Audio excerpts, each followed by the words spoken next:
नमस्कार, आप देख रहे हैं सी न्यूज भारत। मैं हूं आपके साथ ज्योति अरोरा। वक्त हो चुका है न्यूज बुलेटिन का और न्यूज बुलेटिन में आज हम बात करेंगे कि आखिर संघ कार्यकर्ताओं के साथ किसने की गाली गलौज और अभद्रता।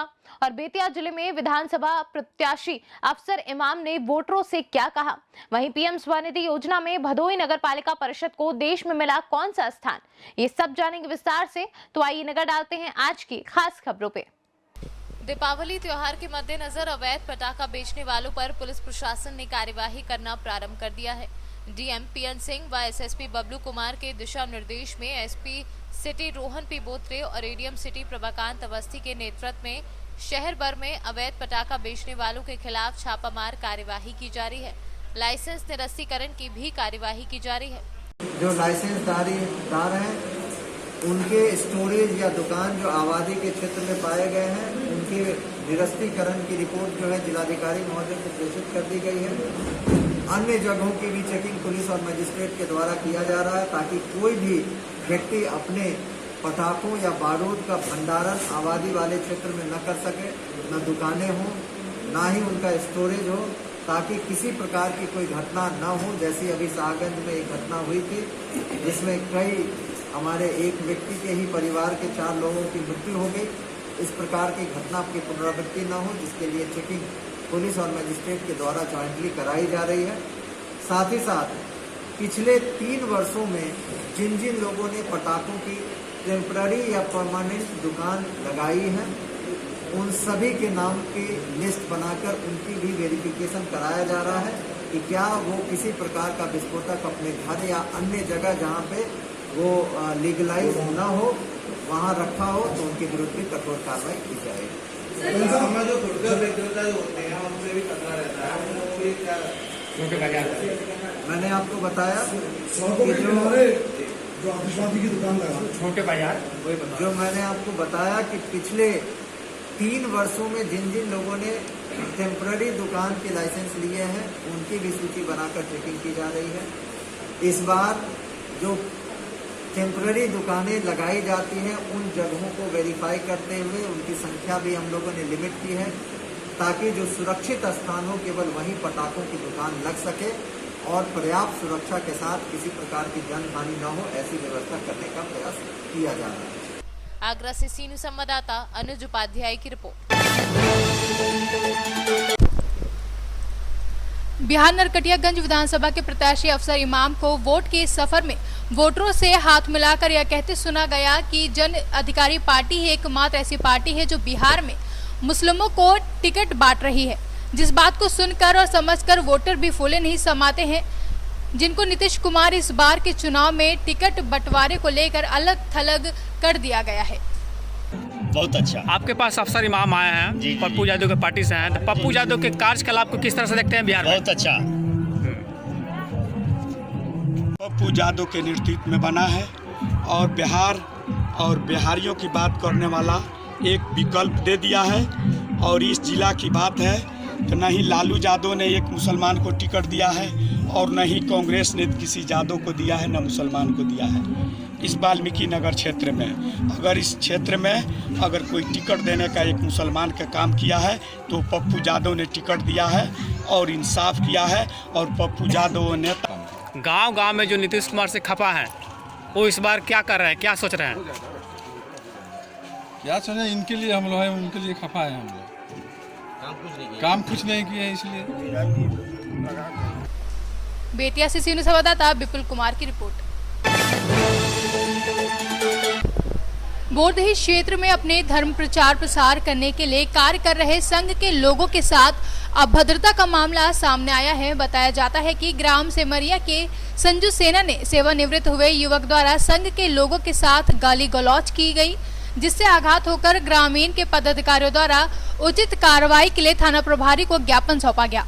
वहीं संघ के पदाधिकारियों ने युवक पर यह आरोप भी लगाया है कि इनके द्वारा गांव में लोगों के बीच में कई तरह की भ्रांतियां फैलाने का कार्य भी किया जा रहा है। वहीं संघ तहसील कार्यवाहक विक्की यादव द्वारा कहा गया कि संघ ने देश की हर मुश्किल समय में मदद करने के लिए देश प्रेम की भावना रखते हुए पहली पंक्ति में खड़े होकर हर संभव मदद की है। वहीं संघ इस क्षेत्र में धर्म परिवर्तन के मामले में ज्यादा सामने आने की वजह से भी धर्म के प्रचार प्रसार को लेकर गतिविधियां करते आ रहा है, जिसको लेकर ही उक्त युवक द्वारा संघ के लोगों से व्यक्तिगत द्वेष निकालने के लिए क्षेत्र में संघ को लेकर भ्रांतियां फैला रहा है। जबकि संघ के लोगों ने हमेशा शांतिपूर्ण रहकर अपने धर्म के प्रति लोगों को जागरूक किया है। वहीं संघ द्वारा क्षेत्र में कभी भी किसी प्रकार से धार्मिक समरता को बिगाड़ने की कोशिश नहीं की गई है। दिखना चाहिए भैया, दिखना चाहिए। सर आपका नाम बताइए। अमुना यादव कुटखिड़ी। सर क्या मामला है? मामला ये है, जो फौजी रिटायरमेंट होके आया है संजू यादव सेमरिया खुर्द का जी, वो शराब पिलाकर कुछ लोगों को झूठा बरगला रहा, उनके गांव में झूठी शिकायत करवा रहा, दूसरी पंचायत की शिकायत करवा रहा, पंचायत की शिकायत करवा रहा। और क्षेत्र में जो राष्ट्रीय स्वयंसेवक संघ के कार्यकर्ता हैं जी, जो निस्वार्थ भाव से समाज के अंदर काम करते हैं, क्षेत्र में काम करते हैं, बगैर लोभ बगैर लालच के, उनके ऊपर भी आरोप लगा रहा है। किस प्रकार के आरोप है?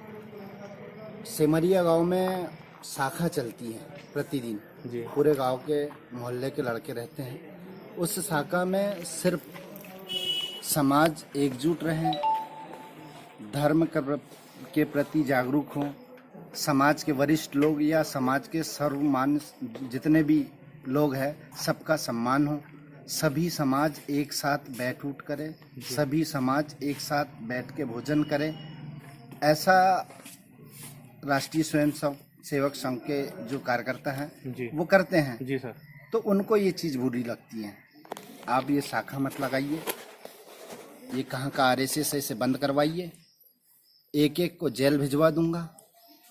आप आरएसएस के नेता बन रहे हो क्या? जी। ये इस टाइप की गलत भ्रांतियाँ फैलाते हैं और सिर्फ वो रिटायरमेंट फौजी होने के नाते राष्ट्रीय स्वयंसेवक संघ के जो कार्यकर्ता है वे उनका सम्मान करते हैं। आप क्या चाहते हो?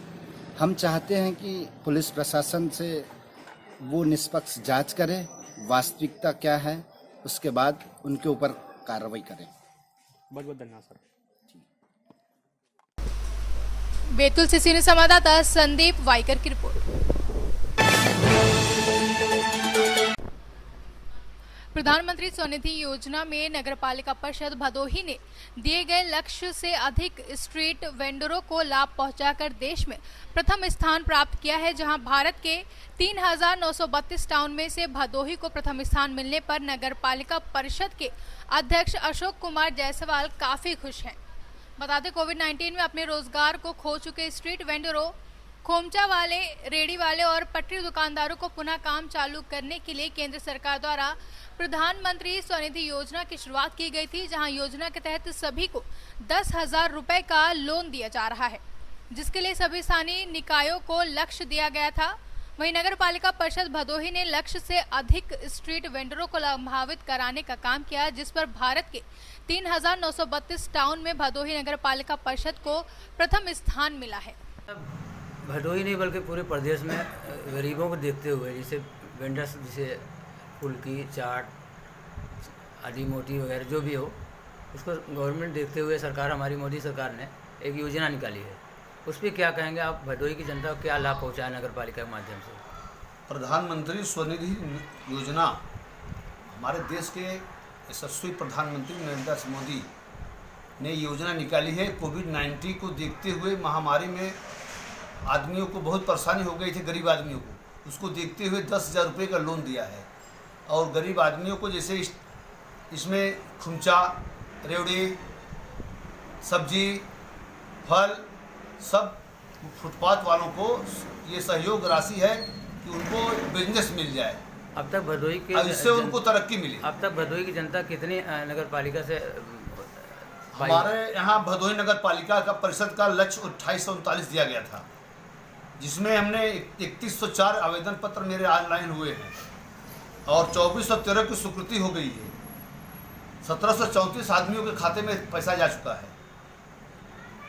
हमारे देश के प्रधानमंत्री और मुख्यमंत्री प्रदेश के योगी आदित्यनाथ जी की योजनाएं, हर योजनाएं यही नहीं, हर योजनाएं ऐसी है कि जन जन तक लोग पहुँचे, जन जन के खाते में जाता है पैसा, किसी बिचौलिए का नहीं है इसमें।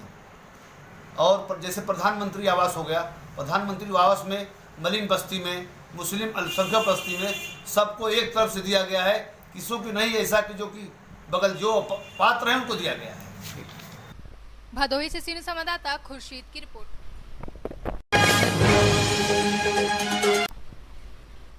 कोविड-19 के दौर में महंगाई ने इस कदर पैर पसार लिए हैं कि मानो आम आदमी की थाली से प्याज और आलू गायब ही हो गया हो, जबकि गरीब परिवार में दाल का स्वाद चखने के लिए महीनों इंतजार करना पड़ रहा है। वहीं 1.5 महीने पहले 25 से 30 रुपए किलो बिकने वाले आलू प्याज की कीमतें प्रतिदिन आसमान छू रही हैं। वहीं महंगाई पर गौर करें तो पिछले 1.5 माह से धीमे धीमे सब्जियों के दाम आसमान छू रहे हैं। 20 रुपए किलो बिकने वाली भिंडी 40 में तो टमाटर 60 रुपए किलो बिक रहा है। वहीं बाजार में सोया मेथी, फूल गोभी, बंद गोभी और मूली सोया मेथी समेत सारी सब्जियां काफ़ी महंगी बिक रही हैं। लेकिन जामखोरों की वजह से धीमे धीमे दामों में बढ़ोतरी होती गई और अब प्याज 70 से 80 रुपए किलो बिक रहा है और आलू 40 से 50 रुपए किलो बिक रहा है। फतेहपुर से सीनियर संवाददाता ब्रजेश श्रीवास्तव की रिपोर्ट।